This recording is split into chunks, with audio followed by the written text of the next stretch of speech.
Hey there, Dani K, coming to you from Dani K Gym and Wellness. Today's tip, after I catch my breath, I've been working out and then I was like, oh, gotta do this. But today's tip is about, well, it goes along the lines with motivation. Everybody's coming up to me and asking me, several different days, what can I do to get motivation? My motivation has left me, this, that, and the other. And I've said it several times. Motivation, comes from within you. I mean, yeah, you can see other people. Oh, look at that person jogging down the street. Okay, that's my motivation.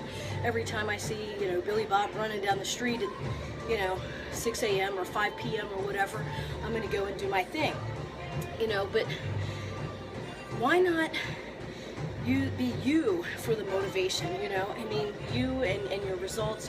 I've said before, with the why, figure out what your why is and let that help motivate you. So there's all different ways that we can motivate ourselves, or look at other people to motivate us. But so one thing that came to my mind, for another portion of motivation is charting your progress. So if you have, a tablet, some people, especially, here at Dani K Gym and Wellness, some people have they go on their computer and they, make out a chart, a little graph, not a graph, but a chart, their exercises, of whatever they're doing, day 1, day 2, day 3, or however they split their workout routines up. And then they chart it, they chart their progress. So some people say, I'll never be able to do a pull-up.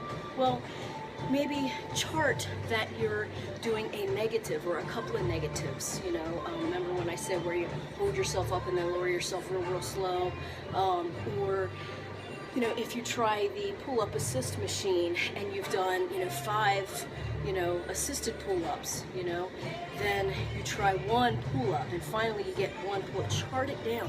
Charting your progress gives you motivation, because the next time you come in, you're like, oh, well, I did 5 boy push-ups the last time. I'm going to try and do 6 boy push-ups. So if you don't chart it, sometimes you forget what you did, the week before, or that time you did that kind of workout. So if you chart it down and you look and you see what you did last time, this time try and increase the weight a little bit. Try and increase your, if you kind of slacked on the reps because you weren't strong enough to do it. Like I said, if you want to try and do 3 sets of 10 boy push-ups, but you only got 3 sets of 5, before you kind of failed and, either had to drop to the knees or just kind of, just stopped. Chart that, and then you'll do 3 sets of 6, 3 sets of, maybe your one final good set of 10, and then the second set is only, 5 or 6, and then the third set is only 4 or 5. Those things are fine, because that does show progress, because look what you did last week, or look what you did the last time.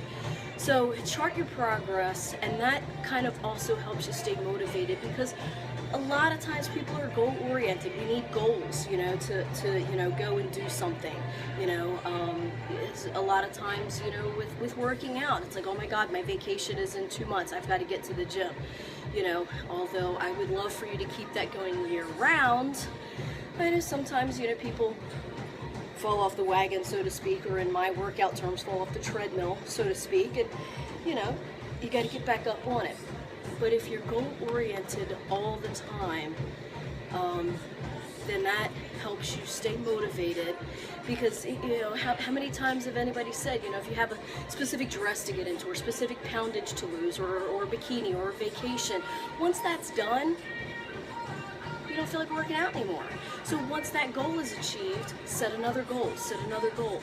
So another way to do that is tracking your progress each and every time you work out, even if you're running. And Jackie's gonna kill me, but Jackie Nave, she back there on the treadmill doing her Tabatas, as she calls them, hell.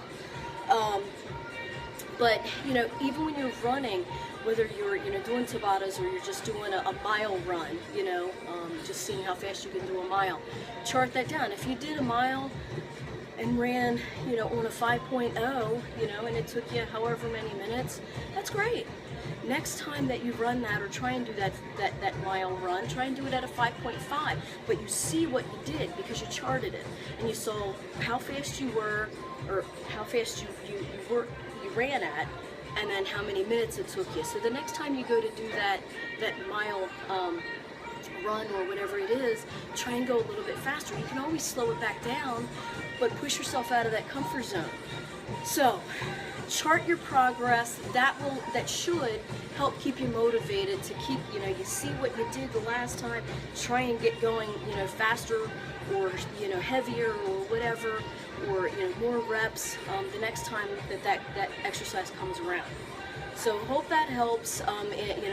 Extra little boost in your motivation kind of thing there. Leave me some tips. Tell me what you want to hear. Tell me how I can help you on your fitness journey. People are, throwing some questions and some, emails and some messages at me, and I love it. And I'm trying to do my best to, get back and do a daily tip on it. So keep them coming. Leave your comments. And stay in tune, stay informed, stay motivated. Thank you.